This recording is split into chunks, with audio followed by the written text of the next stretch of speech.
The heavy door closed behind Helios, and light poured in through the window in the corridor. He took a step forward, breaking the beam of moonlight with his foot. A heavy, old voice lingered in his ears. It said, "Now that you've found him, get rid of him." The shriveled finger stroked the ring.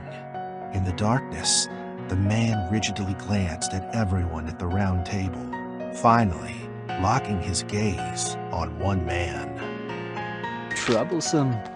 Hades leaned against the doorway to the corridor, then took a few steps forward, blocking Helios's path. If you're planning to do what he asked of you, how about doing my part too? Helios glanced at him coldly, offering no response. He lifted his hand and gestured for Hades to make way.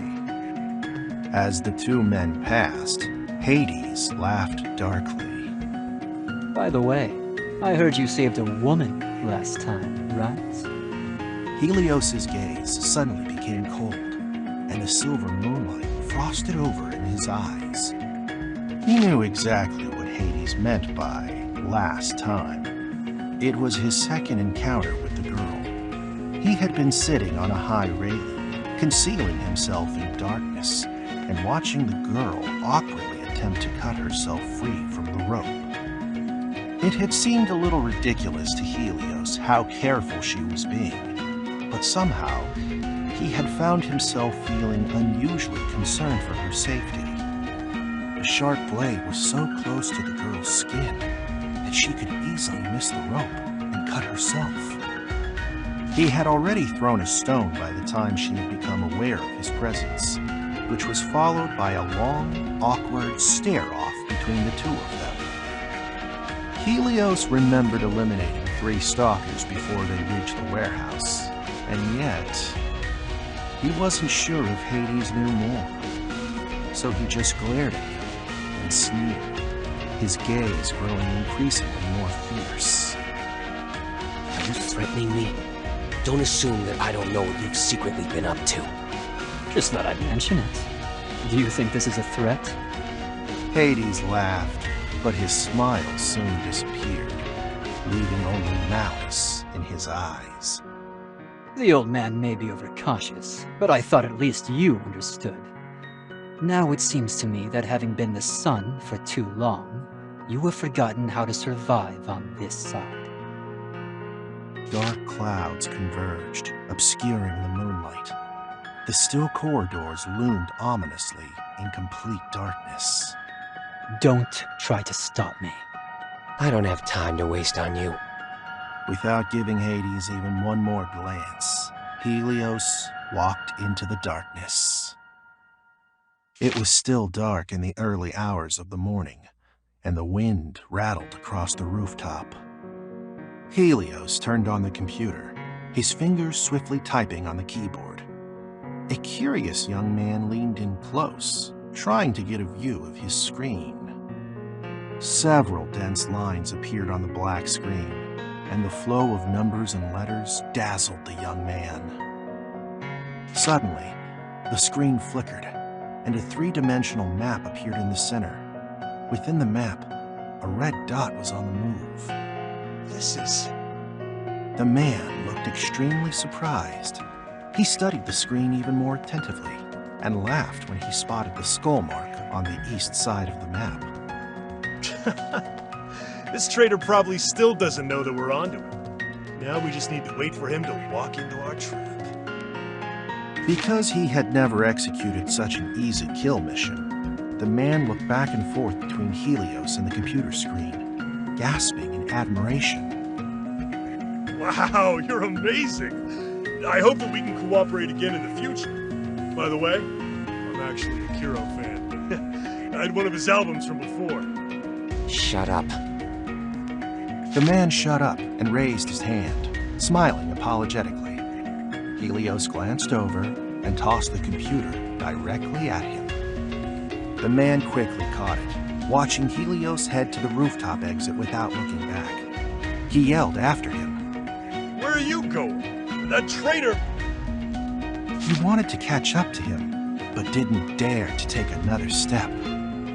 Do you know what happened to the last person who was sent to watch me? The man swallowed nervously at the piercing chillness of Helios's voice. Don't leak what you shouldn't.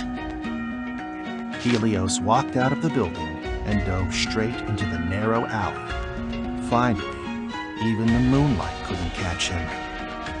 He put on a hat and walked on in silence, but he suddenly recalled what the man said just now. Kiro, fans, albums. He hadn't heard these words in a long time, but the distant memories flooded him in an instant. A cheering crowd appeared before him, and his ears pulsed with music. Helios hastened his pace. He drove all the images and sounds out of his mind, trying to convince himself that Kiro didn't exist. At 1 a.m, he finally reached his destination. Looking at the building surrounded by a gray fence and barbed wire, Helios smiled. Such shabby camouflage. He walked towards the Special Task Force. Helios examined the item in his hand. It was a small black box which seemed to blend into the surrounding darkness, yet flowed with colorful light. This is it. Helios put the black box in place and took one final glance at the messy safe he had just searched, when suddenly he noticed a photograph. Although it was only a blurry profile, he recognized the person in the photo. It was the girl who he had previously rescued. Next to the picture of the girl, there was also a thick stack of documents. Special Task Force is investigating her? Helios remembered the first time he met the girl. He knew she was special almost instantly. She had a powerful but pure strength that had never been used. Obviously, Special Task Force had discovered this, and perhaps even had further plans in place. Thinking about this, he couldn't help but feel restless. He frowned as he turned the pages and read on. Just then, he heard footsteps approaching. Tisk. Helios took one last glance at the stack of documents and turned to leave. What he didn't expect was how soon the girl in the photo would reappear before him.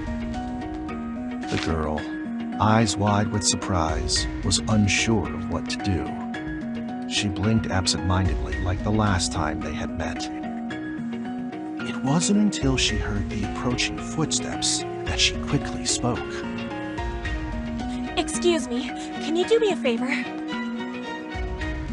From the footsteps, he knew there were a lot incoming. What's worse, he was actually injured, so leaving without her was undoubtedly the best choice. Helios remained silent for a while, reached out, then pulled the girl behind him and turned to face the special agents in pursuit of the girl. A gleam of gold flashed across his sullen eyes. I command you all. This should be all right for now.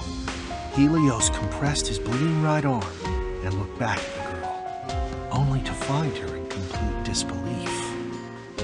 He could see shock, doubt, uncertainty, but he wasn't sure why her expression was so complicated. She moved her lips and paused before slowly speaking. Are you... What is it? He wanted to ask, but a sudden pain in his heart occupied all of his consciousness, and an inexplicable force surged and overwhelmed him. He couldn't breathe. The anti-evil device was activated. Stop causing trouble here, just go! The girl froze and pursed her lips. She looked slightly hurt, but quickly became determined. She suddenly reached out and supported Helios's arm over her shoulders, pulling him slowly but resolutely toward the exit. I'm not going to leave you alone.